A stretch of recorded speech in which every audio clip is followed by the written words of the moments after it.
ఈ ప్రపంచంలో ఖరీదైన బైకులున్నాయి, కానీ బిడ్డను మోసే సైకిల్ కంటే గొప్ప వాహనం లేదు. ఈ తండ్రి రోజు తెల్లవారితే లేస్తాడు, తన కలల కోసం కాదు, బిడ్డ భవిష్యత్తు కోసం. వెన్ను వంగిన, చేతులు కఠినమైన సైకిల్ పెడిల్స్ వదలడు. నాన్న మనకు బైక్ ఎప్పుడు వస్తుంది అని అడిగిన ప్రశ్నకి నాన్న నవ్వుతూ చెప్పాడు, నీ చదువు పూర్తయిన రోజమ్మా. ఆ బిడ్డకు తెలియదు ఈ సైకిల్ వెనుక ఎన్ని ఆ కలలు, ఎన్ని రాత్రులు నిద్రలేక గడిచాయో. ఈ సమాజం అడుగుతుంది, నీ దగ్గర ఏముంది? కానీ బిడ్డ అడగదు, నాన్న ఉన్నాడా లేదా అని మాత్రమే చూస్తుంది.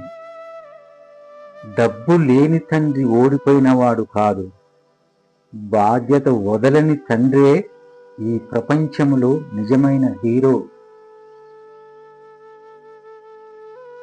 ఈ సైకిల్ ఒక వాహనం కాదు, ఒక తండ్రి త్యాగానికి గుర్తు, ఒక బిడ్డ భవిష్యత్తుకు మొదటి అడుగు. మీ ఇంట్లో కూడా ఇలాంటి సైకిల్ ఉంటే మీరు ధనవంతులే మిత్రమా. ఈ వీడియో ప్రతి తండ్రికి అంకితం, ప్రతి బిడ్డకి అర్థమయ్యే ఒక నిజం. ఈ సమాజం అడుగుతుంది, నీ దగ్గర ఏముంది? నీ చేతిలో ఏ వాహనం ఉంది? కానీ ఈ ఫోటో ఒకటే చెబుతుంది, సమాజాన్ని ముందుకు తీసుకెళ్లేది ఆడంబరం కాదు, త్యాగం. ఈ సైకిల్ మీద కేవలం ఇద్దరు మనుషులు లేరు.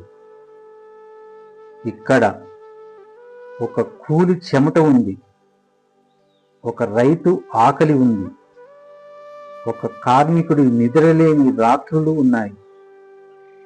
వీళ్ళే రోడ్లు వేసే చేతులు, పొలాలు పండించే ప్రాణాలు, భవనాలు నిలబెట్టే వెన్నెముక్కలు. కానీ ఈ సమాజం ఏం చేస్తుంది? వీళ్ళని చూసి నవ్వుతుంది, పేదవాడి పిల్లను చూసి జాలి చూపిస్తుంది, కానీ గౌరవం ఇవ్వదు. గుర్తుపెట్టుకోండి, ఈ సైకిల్ మీద వెళ్తున్న బిడ్డ రేపు మీ ఆసుపత్రిలో డాక్టర్ కావచ్చు, మీ స్కూల్లో టీచర్ కావచ్చు, మీ ఇంటి భవిష్యత్తును మార్చే వ్యక్తి కావచ్చు. సమాజం మారాలంటే పెద్ద పెద్ద మాటలు అవసరం లేదు, ఒక గౌరవ చూపు చాలు, ఒక చిన్న అవకాశం చాలు. పేదవాడి కష్టం మీద నవ్వే సమాజం కాదు, పేదవాడి భవిష్యత్తుకు చేతినిచ్చే సమాజమే నిజంగా ఎదుగుతుంది. ఈ సైకిల్ ఒక వాహనం కాదు, ఈ సమాజానికి అద్దం. ఇదే సమాజం త్యాగాన్ని గుర్తిస్తే రేపు ఈ దేశం ఎవరిని వెనక్కి నెట్టదు. మీరు చూసిన ప్రతి సైకిల్ను తక్కువగా చూడకండి మిత్రమా. అది ఒక కుటుంబ భవిష్యత్తు ప్రయాణం కావచ్చు.